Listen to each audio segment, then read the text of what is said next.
we are into our third week of our season of joy, where we are exploring the book of joy that was created by 1 week spent together with His Holiness, the Dalai Lama, and the Archbishop Desmond Tutu.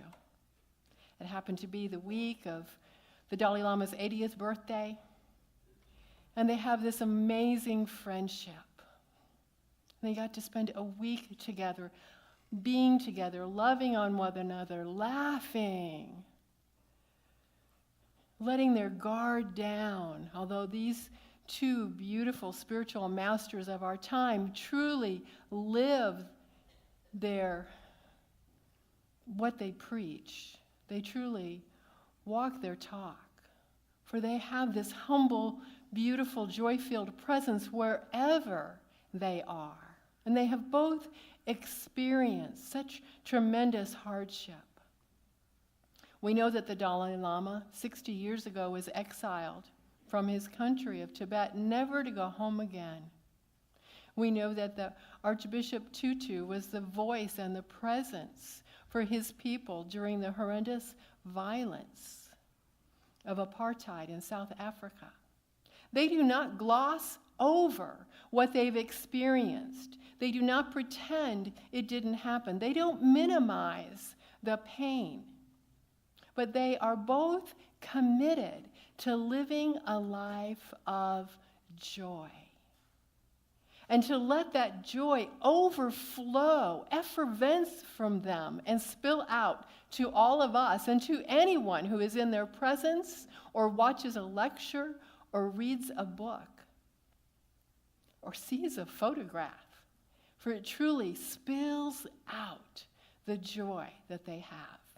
They are both examples, not necessarily of happily ever after, but happily even after. They are not stuck in victimhood, regardless of the path that they have walked and are walking. For they see and accept that the path that they have walked has been one of spiritual growth and maturity, that Spirit has been with them through all of this and continues to be present in every interaction they have, in every experience. They are not stuck. Now, we've looked at that word grow before, G-R-O-W, gur-ow. Gur-ow. It's what it feels like. We're in the midst of it, isn't it? And we're all in the midst of something. There's something that we're working through right now. There's something that we're healing through. It's part of the human experience. It's part of the human condition. We are both human and divine, with the divine present when we turn within to help us in every one of those circumstances and situations, to not get stuck in the ow or the gur, but to allow Spirit to mature us, to move us through, to move past that. So today our subject in this third week is the strength of laughter. The strength of laughter. For laughter is good medicine. Laughter is unique in that it tricks our brain, not knowing what to expect, and then surprises us. We're surprised by a different kind of song this morning. We find ourselves getting engaged within it and allowing ourselves to be in that element of surprise, setting the ego aside. It brings us to that space of humility. For remember, humility and humor have the same root word. So perhaps you've heard about the two antennas that got married. Two antennas. The wedding was okay, but the reception was great.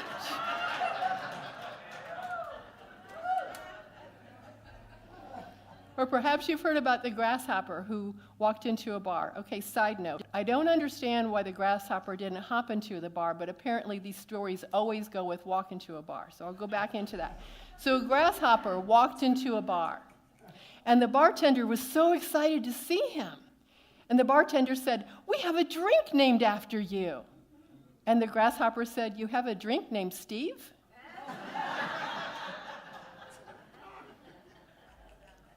And the last one is from George Burns. The secret of a great sermon is to have a good beginning and a good ending, and to have the two as close together as possible. Thank you for that. Thank you for that. Laughter is a common language. No matter what language you speak, laughter is the same. Laughter bridges us. We cross that bridge with laughter from one heart to the other. It's the most directive line of communication. No matter what else is going on, laughter allows us to break down the energy that may be present of conflict or fear or not knowing what's going to happen. Laughter allows us to break down those barriers and connect, to join together, to change the energy of the room. There's a Mexican shaman that says laughter and crying are the same thing, but laughing feels better. Laughing feels way better. So the Dalai Lama and the Archbishop Tutu, I have a story from each one of how they used humor in situations as a healing balm. Again, not to deny the facts, not to avoid what was happening, or to not address the conflict, but to allow those barriers to be broken down and to move towards healing. Both of them in very difficult situations. The Archbishop Desmond Tutu was invited to go to Rwanda after the genocide and to sit in the room with the two warring groups. The groups were the Tutsis and the Hutu. Now, what's interesting about these two groups is that they practice the same religion, the same culture, and the same language. The major difference between these two groups of people was physical. The Tutsi were taller, and there was an economic difference, which may be why they were taller. They had better food, and so they grew taller. Where the Hutu were a shorter, squattier group of people, generally. That was the difference. That was the difference. And yet, they were killing one another. And so, when Archbishop Tutu came into the room, he looked around at these people. After the genocide, much pain in the room, much room for healing. And he started to tell a story. He started to tell a story about the small-nosed people and the big-nosed people, and how they hated one another and they discriminated against one another. They were mean to one another. They were cruel to one another simply because this group had a small nose and this group had a large nose. And everyone was laughing. They were laughing at how ridiculous that was. And then the awareness came over them that he was talking about them.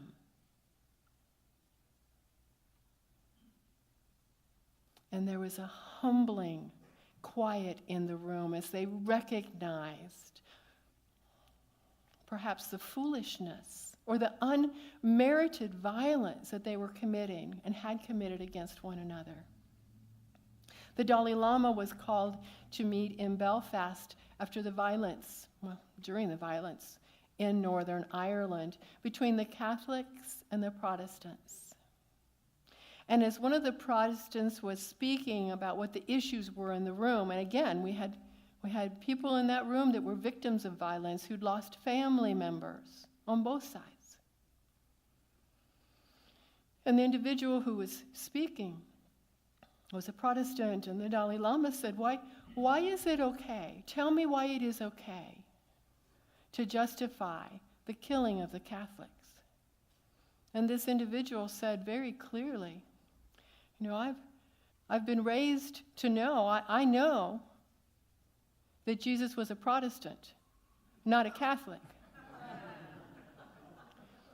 Well, the Dalai Lama, probably in the only way anyone in the world could do, with his very gentle, calming nature, burst out laughing, belly laughing, with the knowledge that Jesus was a Jew.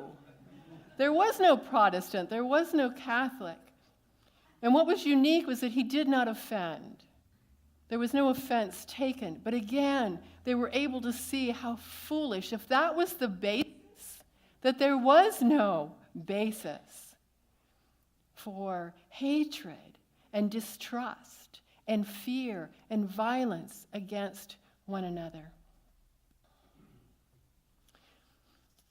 Many years ago, when I was in St. Petersburg, a friend of mine was a hospital chaplain, and I knew very little about hospital chaplaincy at that point, but she'd invited me to a meeting of spiritual leaders being held at the hospital at Bayfront Medical.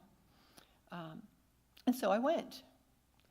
And I got to the gathering, and we were all kind of milling around, wearing our name tags and greeting one another.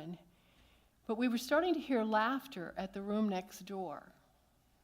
First, it was just, a little light giggling, and then it got louder, and then the laughter was just outrageous. And what happens when you hear laughter is you automatically start smiling. You have no idea what's going on over there, but you start smiling and maybe even laughing yourself a little bit. So as it got time for our gathering to begin, the facilitator went over towards the wall. He had set up a chair, and he turned off the recording. There was no one meeting next door.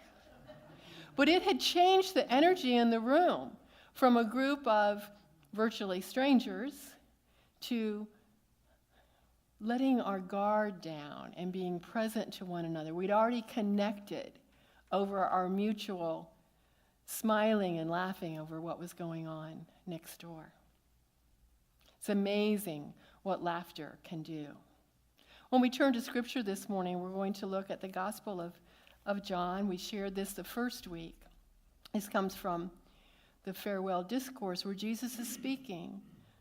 He's speaking, trying to communicate to his followers the very essence of what he's been trying to say. And in the 15th chapter, he says, I have said these things to you so that my joy may be in you, and that your joy may be complete. For Jesus knew joy. Jesus expressed joy. He modeled it, and he wanted the world to experience that great, great joy. Even with all the persecution going on, even with all the collusion, even though a foreign nation had taken over their city and they were being ruled by foreign people, with all that, he wanted everyone to experience the fullness of joy in their life and to know that joy is your birthright. Each one of us, joy is our birthright. It's also our heritage. When we look at the Hebrew scriptures, and when we look at the Talmud, there's many humorous stories. In the Hebrew scriptures, there's a story from Genesis. Remember Abraham and Sarah? How the Lord came to them individually and told each one of them that Sarah was going to finally get pregnant and give birth to a son. And each one of them, when they were told, laughed, because Abraham was 100 and Sarah was 90. Some of us don't think that's very funny either. So Sarah named their child Isaac. Isaac in Hebrew means laughter. It means laughter. We have a rich heritage of laughter and joy. Charles Fillmore, in the book Jesus Christ Heals, has this to say: one of the most direct and effective shatterers of fear is laughter. Laugh your fears away. See how ridiculous they are. Laughter is one of the greatest shatterers of fear. And the Dalai Lama says, it is much better when there is not too much seriousness. Laughter, joking is much better. Then we can be completely relaxed. I met some scientists in Japan, and they explained that wholehearted laughter is very good for your heart and for your health in general. So I had to research that. There is a great deal of research about laughter. And this isn't just fluffy stuff. This comes from Harvard, the Mayo Clinic, about the benefits of laughter. A good hearty laugh relieves physical tension and allows your muscles to continue to relax 45 minutes afterwards. It boosts the immune system. It decreases stress hormones and increases immune cells and infection-fighting antibodies. Triggers the release of endorphins, the natural feel-good chemicals that we have. It protects the heart, improves the function of blood vessels and blood flow. Burns calories. I didn't know that one. Okay, not as good as the gym, but it does burn calorie. It lightens anger's heavy load. May even help you to live longer. For those of you who saw the movie The Secret, remember the scene where the woman was talking about having been diagnosed with cancer? And part of her own personal prescription that she created for herself was 30 minutes every day. She watched reruns of comedies so that she would just sit there and laugh.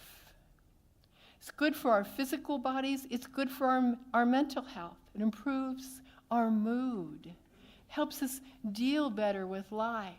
And with those people that we are laughing with, it has a social aspect as well. Laughing at something makes it easier to deal with. And we're all, as I said, dealing with something. There's a strength in laughter, not only the strength of laughter, but laughter gives us strength to move through whatever it is that we're moving through.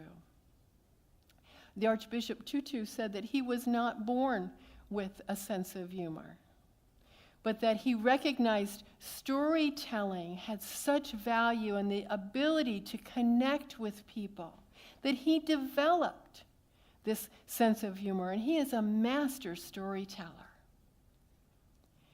And so, read a joke book. Go online and look up jokes like I did. Read the comics. Develop a sense of humor, of laughter. Know what's funny and know what is not. And that's an important aspect of laughter. Laughing at someone else's expense is not laughter. Sarcasm is not healthy laughter. Laughing at our own expense, that's okay. That gives everyone else the same permission to do so. The Archbishop Tutu says, ultimately, I think it's about being able to laugh at yourself and being able to not take yourself so seriously. It's not about belittling humor that put others down and yourself up. It's about bringing people on to common ground. Bringing people on to common ground. So your homework for this week, your love work, is to laugh.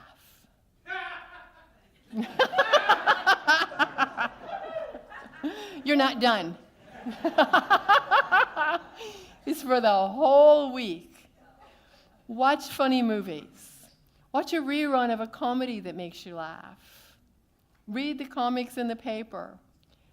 Laugh. Share your joy. Share your laughter. Share your love. For we are committed to living lives that are joy-filled to overflowing. And together we say, and so it is. Amen.